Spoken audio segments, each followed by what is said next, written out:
तो जितनी मदद हमने की है उतनी मदद शायद ही किसी ने सरेनी विधानसभा में की हो। इस समय क्षेत्र में सोशल मीडिया भी है और अखबार में भी कुछ ऐसी कटिंग्स आपके खिलाफ देखने को मिल जाती हैं।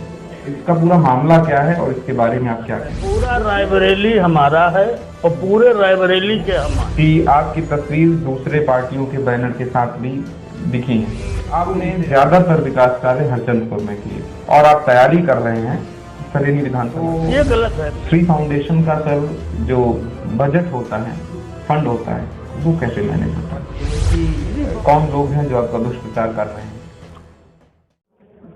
नमस्कार दोस्तों, स्वागत है हिंदी और हिंदुस्तान में। बहुत दिनों से हम इस तलाश में थे कि दादाश्री का इंटरव्यू लिया जाए, क्योंकि हमने बहुत सारे लोगों का इंटरव्यू लिया है। वो बात नहीं थी कि दादाश्री का इंटरव्यू इसलिए लिए क्योंकि हमने इस क्षेत्र के बहुत सारे लोगों का इंटरव्यू लिया है। दादाश्री का इंटरव्यू लेना मेरे लिए इसलिए जरूरी था क्योंकि क्षेत्र में जैसा माहौल है और दादाश्री को लेकर के जैसी खबरें चल रही हैं, तो मुझे लगा कि इसमें अपने सोर्सेज से कुछ पता करके आपको बताना वो कम बेहतर होगा इसकी तुलना में कि हम सीधे दादाश्री से बात करें और आपको उनसे मुखातिब कराएं। नमस्कार दादाश्री, आपका बहुत बहुत स्वागत है हमारे चैनल पर। नमस्कार सर, हम ज्यादा बातों को नहीं घुमाते हैं, सीधे अपने सवाल की ओर बढ़ते हैं। मैंने आपकी एक पोस्ट देखी थी फेसबुक पर, जहां पर एक जो अखबार में जो कटिंग थी उसके बारे में आप बता रहे थे। तो उसमें सर आपने कहा कि आप कहते हैं कि इस सरेनी विधानसभा में आपके बराबर कोई नेता तैयार नहीं है, मतलब जितनी तैयारी आप कर रहे हैं या फिर जितना आप तैयार हैं पहले से, उतना कोई नहीं है, जबकि आपकी छवि को भी लगातार खराब करने की कोशिश की जा रही है। तो ऐसा आप किस आधार पर कह रहे हैं कि आपके बराबर इस विधानसभा में कोई नेता तैयार नहीं है जितना आप तैयार हैं? देखिए, जितना सामाजिक कार्य हमने किया है जी, हम अपने कार्यों को लेकर के कह रहे हैं कि जितना सामाजिक कार्य हमने किया है उतना सामाजिक कार्य और समाज के दुख को समझने वाला शायद ही कोई नेता हो जी, क्योंकि हम नेता नहीं थे। हम नेता बनने का प्रयास कर रहे हैं, नेता नहीं है। हम एक सामाजिक व्यक्ति हैं जी, और समाज की मदद करने के लिए एक सामाजिक कार्यकर्ता के रूप में हैं। तो जितनी मदद हमने की है उतनी मदद शायद ही किसी ने सरेनी विधानसभा में की हो जी, क्योंकि विगत 10 वर्षों से हम ये कार्य कर रहे हैं। सरेनी में चुनाव तो आज आया है और जो ये चुनाव आया है इस चुनाव को लड़ने के पीछे भी कारण है, क्योंकि बहुत सी ऐसी मदद होती है जो सरकार में रह करके ही जनता की जा सकती है। हम यहाँ से लेके और सरेनी भोजपुर तक सड़क नहीं बनवा सकते हैं। ये तो हम तभी बनवा सकते हैं जब हम सरकार का अंग हो। लेकिन हम जो हमारी संस्था जो अपने से कर सकती है लोगों की मदद, वो 2008 से कर रही है।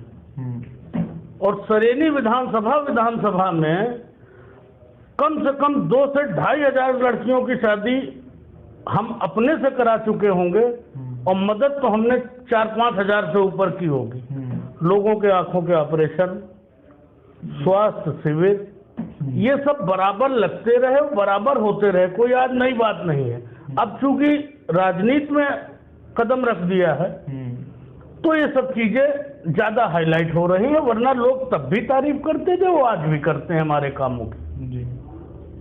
तो सर इस समय क्षेत्र में सोशल मीडिया भी है और अखबार में भी कुछ ऐसी कटिंग्स आपके खिलाफ देखने को मिल जाती हैं, जिसमें किसी कंपनी का जो है आपको लेकर के धोखाधड़ी का मामला ऐसा बताने की कोशिश की जाती है।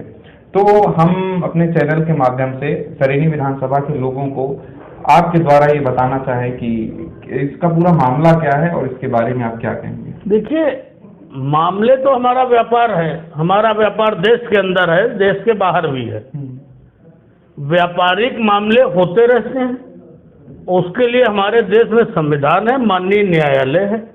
अगर हम गलत होंगे तो न्यायालय हमको दंड देगा, अगर हम गलत नहीं होंगे तो किसी के कहने से हमारे ऊपर कोई फर्क नहीं पड़ता। जी। तो सर अभी थोड़ा सा ये सोशल मीडिया पर विवादित हो रहा है, बहुत सारे लोग आपको समर्थन भी करते हैं, वहाँ पर हमने बहुत सारी पोस्ट देखी हैं। तो जैसा कि हम सबको ज्ञात है 15 वर्षों से जो है आप सामूहिक विवाह करा रहे हैं, समाज सेवा के अनेकों कार्य कर रहे हैं। तो श्री फाउंडेशन का सर जो बजट होता है, फंड होता है, वो कैसे मैनेज होता है? श्री फाउंडेशन अपने लोगों द्वारा दिए गए धन से चलता है। मैं लोगों से कहता हूं कि भाई आप एक गरीब कन्या की शादी में 2 रुपए दे सकते हो, दे दीजिए।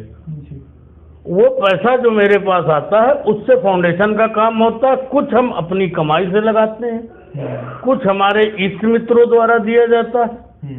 इस तरीके से कुल मिलाकर के एक फाउंडेशन का काम चलता है। जी।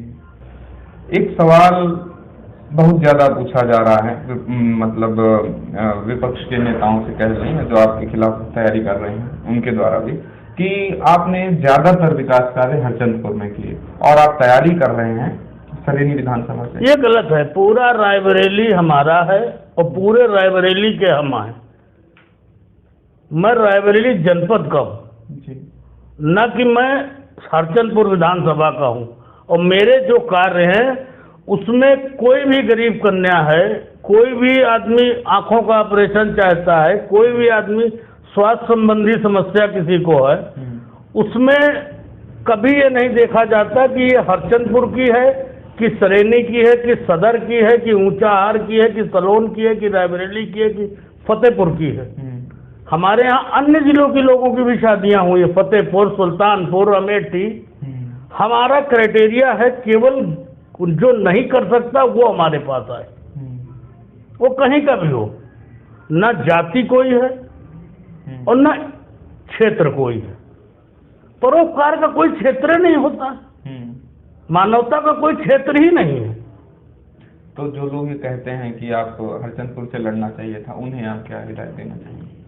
जो लोग ये कहते हैं हाँ, कि आपको हरचंदपुर से लड़ना चाहिए था, वो अपनी उनकी व्यक्तिगत राय है। वो ना मेरे साथ बैठ के उन्होंने डिस्कस किया। आप अपने कोई भी व्यक्तिगत राय किसी के विपरीत दे सकते हैं, संविधान में अधिकार प्राप्त है, उसी का वो प्रयोग कर रहे हैं, हम उसमें क्या कहें। अगर सर आप बताना चाहें तो मेरा सवाल ये है कि कौन लोग हैं जो आपका दुष्प्रचार कर रहे हैं?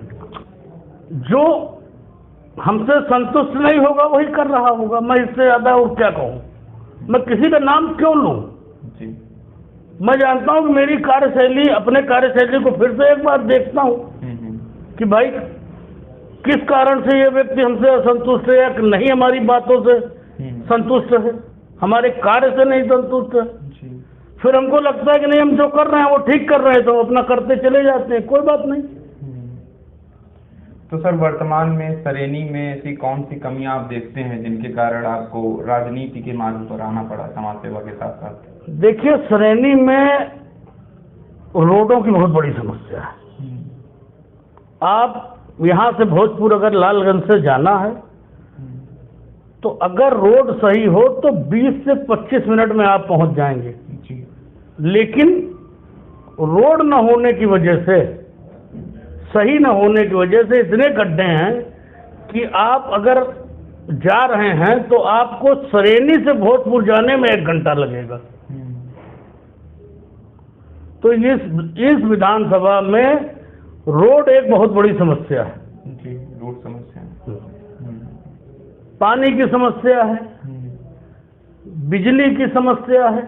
तो इन समस्याओं के लिए हमको लगता है कि हमको यहाँ के लोगों के भले के लिए हमें राजनीति में आना चाहिए, उस क्षेत्र को ऊपर लाना चाहिए विकास की ओर। आपको इस बात पर भी बहुत ज्यादा लपेटने की कोशिश की जाती है कि आपकी तस्वीर दूसरे पार्टियों के बैनर के साथ भी दिखी है, तो इसे आप देखिए, मैं सामाजिक व्यक्ति था, जो मेरे पास आता था मैं सबकी मदद करता हूँ, जो भी आएगा।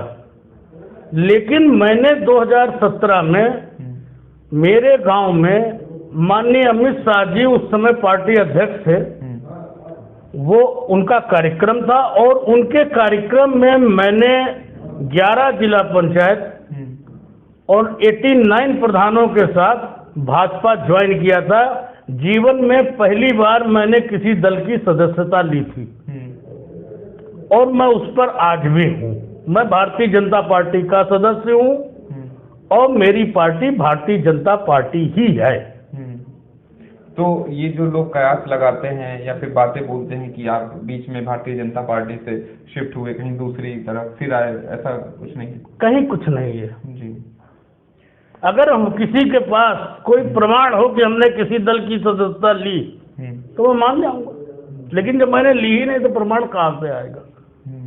मैं भारतीय जनता पार्टी का ही सदस्य हूँ। जी। तो सर आप क्षेत्र में जाते होंगे तो आपके मुद्दे क्या हैं 2022 के चुनाव को लेकर के, और 2022 में अगर आप विधायक चुने जाते हैं तो अगले 5 साल के लिए आपका विजन क्या है? विकास, हर क्षेत्र में विकास, सरेनी उजाले की ओर, यही हमारा मुद्दा है। जी। तो एक आखिरी सवाल है जी, कि मान लीजिए अगर भाजपा ने टिकट कहीं और दिया तो क्या दादाश्री निर्दलीय लड़ने की तैयारी करेंगे? नहीं, ऐसा कुछ नहीं, मैं दल के साथ हूँ, मेरी सत्यनिष्ठा दल में है। जी।